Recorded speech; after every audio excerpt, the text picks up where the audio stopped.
हिसार की ऐतिहासिक रैलियों में से एक इस रैली का नाम गिना जाएगा, जहां बैठने के लिए कुर्सियां कम पड़ गई, पंडाल छोटा पड़ गया। मेरे पास जो रिपोर्ट आ रही थी, जो मेरे पास फ़ोन आ रहे थे कि गाड़ियों की पार्किंग की व्यवस्था तक छोटी पड़ गई, लोग सड़क हाईवे पर खड़े थे। भाजपा ने सिर्फ ये कर दिया कि किसी के द्वार जाने की किसी भी आदमी को जरूरत नहीं है, किसी को रिक्वेस्ट करने की जरूरत नहीं है कि आप मेरा एक काम करवा दो। यहाँ ना कोई भी नेता नहीं है, यहाँ सभी कार्यकर्ता हैं। मैं भी प्रदेश का सोशल मीडिया का प्रभारी हूँ, लेकिन मैं भी एक साधारण कार्यकर्ता हूँ। राहुल गांधी जी ने खुद ने ये कहा था कि सेंटर से 1 रुपया चलता है तो आम जनता तक 10 पैसे पहुँचते हैं, लेकिन आज मोदी जी ने और हमारे हरियाणा सरकार ने, भाजपा ने एक काम कर दिया कि 100 रुपये भी चलते हैं या 10 रुपये चलते हैं, सेंटर से सीधा 10 रुपये खाते में आते हैं। भारतीय जनता पार्टी कोई पारिवारिक पार्टी नहीं है कि एक व्यक्ति मैं बनूंगा, फिर मेरा बेटा बनेगा, फिर उसका बेटा बनेगा, मेरी बीवी बनेगी, ऐसा कुछ भी नहीं। ये कमीशन फॉर काम बंद करने वाली सिर्फ और सिर्फ भाजपा सरकार ही है, कांग्रेस ने कभी ये सोच ही नहीं पाई थी। पहले परिवारवाद होता था, हुड्डा हुड्डा और हुड्डा। एक हुड्डा के मैंने अभी बताया ना कि हुड्डा के बाद अब दीपेंद्र, अभी मोदी जी पर मुंह से बह गए, कह गए कि अभी किसी को पता नहीं बाप बनेगा कि बेटा, दोनों ही मुख्यमंत्री बनने की लाइन में खड़े हैं। तो यहाँ परिवारवाद था। द न्यूज़ 15 देख रहे हैं आप और मैं हूं आपके साथ केशव पांचाल। लगातार इस समय हरियाणा में चुनाव प्रचार अपने जोरों पर है। आज हिसार में प्रधानमंत्री ने एक रैली की, जिसे पूरे हरियाणा का चुनाव पलटने वाली रैली कहा जा रहा है। ऐसे में कुछ बीजेपी के कार्यकर्ता हमारे साथ मौजूद हैं और हम जानते हैं कि ये रैली हरियाणा चुनाव में कितना इम्पैक्ट करेगी। बहुत बहुत स्वागत है। आप तो सोशल मीडिया प्रभारी भी हैं, आज तो मोदी जी से गजब का गर्दा उड़वा दिया। देखिए, मैं सबसे पहले तो आप जितने भी मीडिया के हमारे भाई बंधु आए हैं, सब स्पेशली द न्यूज़ 15 का, मैं हिसार आपके आने पर बहुत बहुत आपका स्वागत अभिनंदन करता हूं। और आपने देखा होगा, आपने बहुत सी रैलियां पहले भी कवर की होंगी, लेकिन ये जो रैली रही हिसार की ऐतिहासिक रैलियों में से एक इस रैली का नाम गिना जाएगा, जहां बैठने के लिए कुर्सियां कम पड़ गई, पंडाल छोटा पड़ गया। मेरे पास जो रिपोर्ट आ रही थी, जो मेरे पास फ़ोन आ रहे थे कि गाड़ियों की पार्किंग की व्यवस्था तक छोटी पड़ गई, लोग सड़क हाईवे पर खड़े थे। दिल्ली हाईवे है जो बाहर है, जहाँ ये रैली हो रही, हिसार का ये इंटरनेशनल एयरपोर्ट बनने जा रहा है मोदी जी के आशीर्वाद से, हरियाणा सरकार के भरपूर प्रयासों से। तो आज यहाँ जो रैली हुई, ऐतिहासिक रैली हुई, और आप इसके गवाह बने, इसके लिए मैं आपको बधाई देता हूँ। हम एक निजी बात करें तो कल हम इसी गाड़ी से, अपनी गाड़ी से यहाँ दिल्ली से यहाँ के लिए निकले, तो मैंने अपने ड्राइवर से कहा कल मोदी जी आ रहे हैं, कह रहा मुझे तो आश्रम दिखाई दे रहा है ये ये आने वाले चुनावों में रैली तो बड़ी इम्पैक्ट डालने वाली है। देखिए, इम्पैक्ट सबसे पहले तो मैं आपको बता दूं, हरियाणा के अंदर पहले भी भारतीय जनता पार्टी की 10 साल से लगातार सरकार है। हमने बड़े आम जन के लिए विकास के इतने काम किए। मोदी केंद्र सरकार की जितनी भी योजनाएं आई, हरियाणा सरकार ने पूरी तन्मयता से उसे लागू किया। अंत्योदय मिशन जो हमारा ध्येय है, अंतिम व्यक्ति का विकास। आप देखिए, जो इस रैली के अंदर सबसे अंतिम कुर्सी पर जो व्यक्ति खड़ा होगा या अंतिम पंक्ति में जो व्यक्ति खड़ा होगा, हरियाणा सरकार, भारत सरकार, भारतीय जनता पार्टी का एक ध्येय कि अंत्योदय मिशन, उस अंतिम व्यक्ति तक सभी लाभ मिल सके। और आज वही अंतिम व्यक्ति जो है भारतीय जनता पार्टी के पक्ष में मतदान करके भारतीय जनता पार्टी की तीसरी बार जीत सुनिश्चित करेगा। आपका लोकसभा का प्रत्याशी निर्दलीय प्रत्याशी हो गया, तो कुछ नुकसान साबित होगा? देखिए, ऐसा होता है, सबका मन होता है कि मैं चुनाव लड़ूं, मैं जीतूं। पिछली बार भी रंजीत चौटाला जी आदरणीय हमारे बड़े हैं, वो उन्होंने चुनाव लड़ा और वो जीते। वापस भी आ सकते हैं, आप बड़ा सम्मान दे रहे हो। जी, नहीं, देखिए, हमारे आदरणीय होते हैं। हमें भारतीय जनता पार्टी में कभी किसी की निंदा करना सिखाया ही नहीं गया। और वो पिछली बार भी चुनाव निर्दलीय लड़े, उन्होंने भारतीय जनता पार्टी को समर्थन दिया। हमने उन्हें पूरा मान सम्मान देकर उन्हें कैबिनेट के अंदर ऊर्जा मंत्रालय दिया और उन्होंने भी लोगों की पूरी सेवा करी। और अब उनका दोबारा से अगर मन का, हमने देखिए लोकसभा की सीट थी, बहुत बड़ी सीट थी, और बाई चांस की बात है कि वो नहीं जीत पाए। और अब इस समय अगर उनका मन दोबारा से विधानसभा चुनाव लड़ने का, सबको टिकट देना पॉसिबल नहीं है। और अगर उनको टिकट नहीं दी गई और उन्होंने खुद चुनाव लड़, तो सभी स्वतंत्र हैं।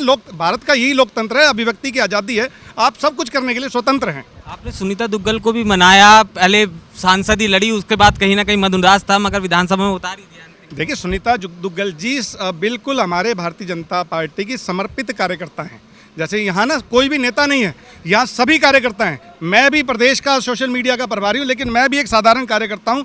जहाँ हमारी ड्यूटी लगती है हम वहीं काम करते हैं। तो आदरणीय बहन, हमारी बड़ी बहन है सुनीता दुग्गल जी, अगर देखिए सांसद बनी, उन्होंने सिरसा के विकास के लिए अभूतपूर्व काम किए। लोकसभा के अंदर मैं उनको लगातार सुनता रहा, उन्होंने कितनी आवाज़ें उठाई लोकसभा के विकास के लिए। देखिए, लेकिन समय समय पर टिकटें बदलती रहती हैं। सभी को भारतीय जनता पार्टी कोई पारिवारिक पार्टी नहीं है कि एक व्यक्ति मैं बनूंगा, फिर मेरा बेटा बनेगा, फिर उसका बेटा बनेगा, मेरी बीवी बनेगी, ऐसा कुछ भी नहीं। भारतीय जनता पार्टी छोटे से कार्यकर्ता को, आपने देखिए नायब सिंह सैनी जी का उदाहरण, कि उनको उठा के कहाँ मुख्यमंत्री बना दिया। और वो गरीब व्यक्ति जो है वो गरीब की सुनवाई कर सकता है, वो गरीब की बातों को समझ सकता है, तो वो आज मुख्यमंत्री बनकर हरियाणा के विकास के लिए कितना काम कर रहे हैं। तो ये बात सुनीता दुग्गल जी पे भी लागू होती है।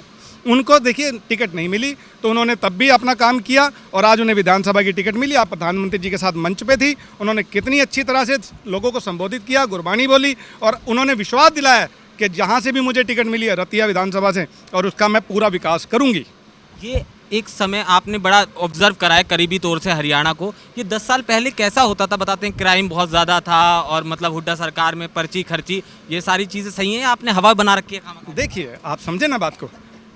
सबसे पहले तो भारत के अंदर इतने बहुमत से भारतीय जनता पार्टी की केंद्र में भी कभी सरकार नहीं आई थी, और जैसे ही केंद्र में मोदी जी की सरकार बनी तो उन्होंने जैसे ही भारत के अंदर कुछ बदलाव करने शुरू किए तो हरियाणा के लोगों ने उस बदलाव को सम्मान दिया, उसे समझा कि ये बदलाव हमारे लिए अच्छे हैं। तो उन्होंने पूर्ण बहुमत की सरकार हरियाणा के अंदर माननीय मुख्यमंत्री मनोहर लाल खट्टर जी के नेतृत्व में बनाई।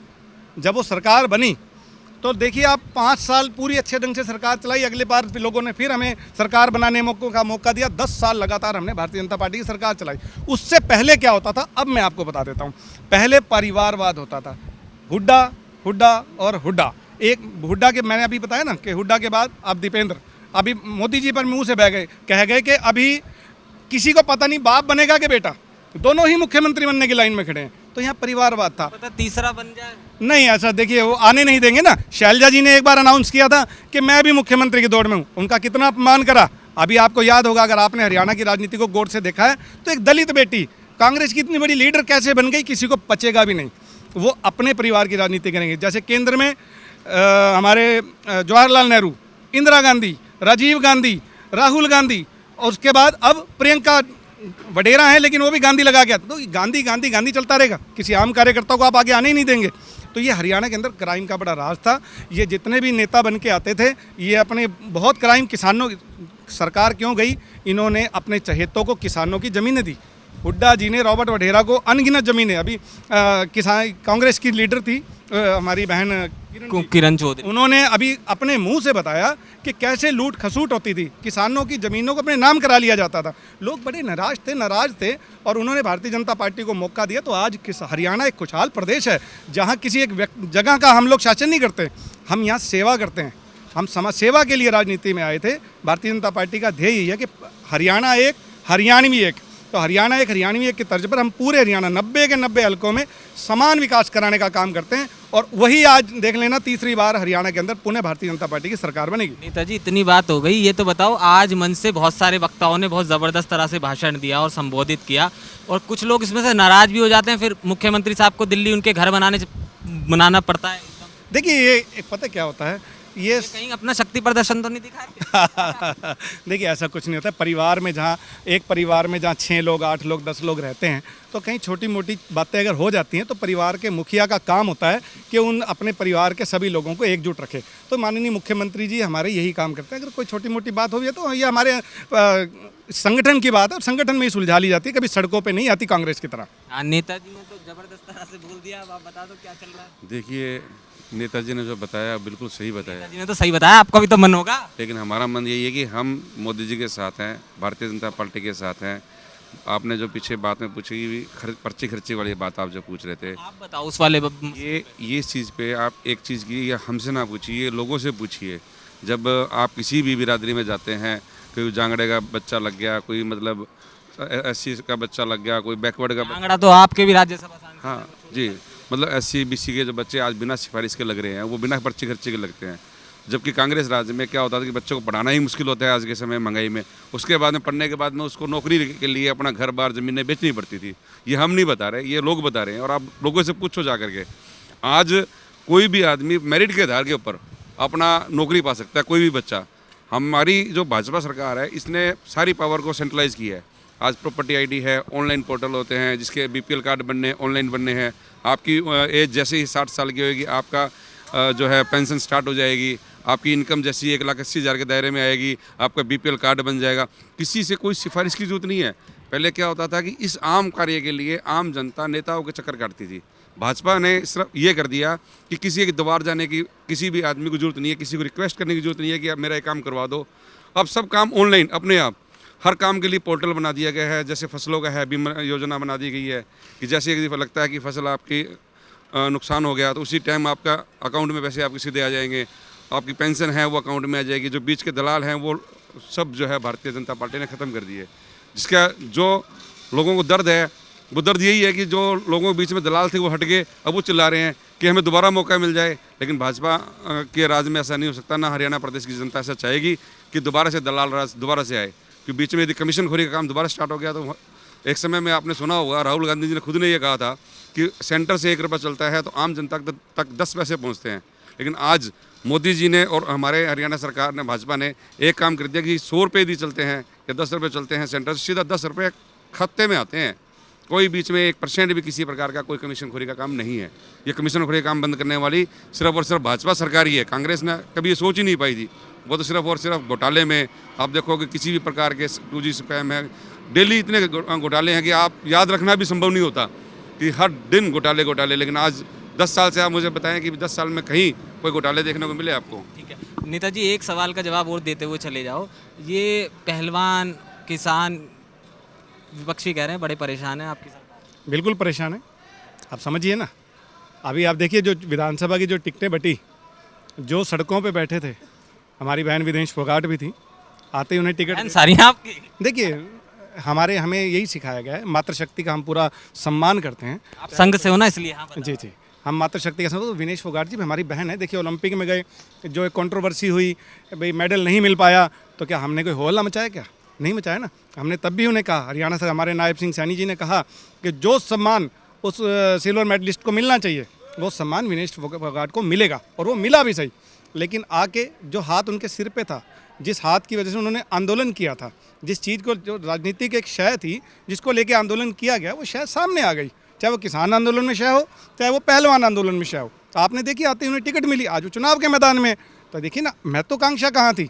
आप समझिए कि अपना एक फेस बनाने की महत्वाकांक्षा थी कि स्पोर्ट्स के दायरे में रहकर, एक स्पोर्ट्समैन का मन होता है सिस्टम कि भाई मैं भी स्पोर्ट्समैन हूँ। आपको बता देता हूँ, मैं मिस्टर इंडिया बॉडी बिल्डिंग हूँ, मैं आपको बता देता हूँ। और मैं जूडो भी खेल चुका हूँ, बास्केटबॉल का भी कैप्टन रहा हूँ, आर्म रेसलिंग में 2 बार नॉर्थ इंडिया चैंपियन हूँ मैं। तो मैं भी स्पोर्ट्समैन रहा हूँ। ये भी आपको नहीं बना रही कुछ, उसे तो विधायक का टिकट दे दिया आप। नहीं, देखिए हम लोग समर्पित कार्यकर्ता हैं। कुछ नहीं पता है कि कब ऊपर से आदेश आएगा, जहां हमारे लिए आदेश आएगा हम तो जमीन, उम्मीद तो है। हम एक ग्रास रूट के कार्यकर्ता हैं। जहां संगठन आदेश करेगा हम वहीं खड़े मिलेंगे। अपेक्षाएं नहीं रखते। हमारा काम है तन समर्पित, मन समर्पित और ये जीवन समर्पित। हम तो इसी विचारधारा से काम करते हैं। कंप्यूटर ऑपरेटर आज हमारे हरियाणा प्रदेश का मुख्यमंत्री है, जो संघ कार्यालय में एक कंप्यूटर ऑपरेटर काम करते थे और आज मुख्यमंत्री है। तो भाजपा में इस चीज़ का तो कुछ भी नहीं कह सकते। एक आखिरी चीज़, क्योंकि मुख्यमंत्री जी ने तो मुझे 5 तारीख का टाइम दिया, बड़े जोश में कह दिया कि जीत जाएंगे फिर आ जाना केशव। तो मैं आपसे ये कहना चाहता हूँ कि हिसार के युवाओं को या हरियाणा के युवाओं को, क्योंकि आपकी भी एक अच्छी फैन फॉलोइंग्स है, तो आप क्या कुछ संदेश देना चाहते हैं? क्या देखिए, सबसे पहले तो मुख्यमंत्री जी ने आपको 5 तारीख को बुलाया, इसके लिए आपको बधाई। मैं और दूसरी बात, आपका नाम केशव है, बांके बिहारी जी का नाम है, और बांके बिहारी जी का नाम जिसके साथ जुड़ा होता है मैं उनका बड़ा सम्मान करता हूँ। और तीसरी बात, आपने कहा कि मैं किसी हरियाणा वाले को संदेश दूँ, तो संदेश मेरा छोटा सा यही है कि सभी को, जितने भी, हरियाणा इस समय युवाओं का राज्य है और पूरा भारत भी युवाओं का देश है। युवा शक्ति बहुत है। नए जो मतदाता बन जा रहे हैं, जो पहली बार वोट करने जा रहे हैं, तो उनसे अपील है कि वोट जरूर करें। सबसे पहले तो पढ़ने वाले बहुत से हमारे बच्चे बाहर हैं, जितने भी हैं बच्चे, जहां भी उनका वोट बना हुआ है, कृपया वापस अपने घर आएँ, क्योंकि 5 साल में एक बार आपको मौका मिलेगा सरकार को बनाने का भी, सरकार को बदलने का भी। मैं आपसे अपील करता हूं कि सबसे पहले तो हम मतदान जरूर करें, और उसके बाद जिसको भी मतदान करें उनका बैकग्राउंड जानें, उनकी बातें जब सुने, समझें कि वो क्या करना चाहते हैं, उनका विजन समझें। हमारा विजन है विकास, प्रति व्यक्ति का विकास, हरियाणा का विकास, भारत का विकास, युवाओं को रोजगार देना, बिना खर्ची, बिना पर्ची के नौकरियां देना। हमने कौशल भारत चलाया और इतनी योजनाएं युवाओं के लिए, स्वरोजगार के लिए हमने चलाई कि आज कितने युवा जो हैं अपना खुद का रोजगार कर रहे हैं। अभी मोदी जी ने भी जिक्र किया कि लोग, हरियाणा के युवा जो थे पहले फाइनेंसरों के जाल में फंसते थे, लेकिन हमने उनको 10,000 हज़ार रुपये बिना किसी गारंटी के देने का काम किया। तो आप लोग पहले उन बातों को समझें, उन बातों को सुनें, और फिर अपने दिल पर हाथ रखकर आपको लगे कि भारतीय जनता पार्टी राष्ट्र हित की पार्टी है, प्रदेश हित की पार्टी है, और जहाँ से भी आपका वोट है वहाँ के हित का काम करेगी। तो आप भारतीय जनता पार्टी के पक्ष में मतदान जरूर करें, ऐसा मैं आपसे अपील करता हूँ। बहुत बहुत शुक्रिया हमारे साथ। तो कुछ बीजेपी के समर्पित कार्यकर्ता हमारे साथ थे, जिनका साफ तौर से कहना था कि 5 तारीख को हर व्यक्ति को वोट ज़रूर करना चाहिए। इसके साथ ही ये मोदी की रैली हरियाणा में एक बहुत बड़ा बदलाव लेके आएगी और लिहाजा ये निश्चित तौर से दिख रहा है हिसार की आज की इस रैली को देखकर कि एक हरियाणा में तीसरी बार वही हवा दोबारा से आने वाली है। कैमरामैन फिरदौस के साथ केशव पांचाल, हिसार।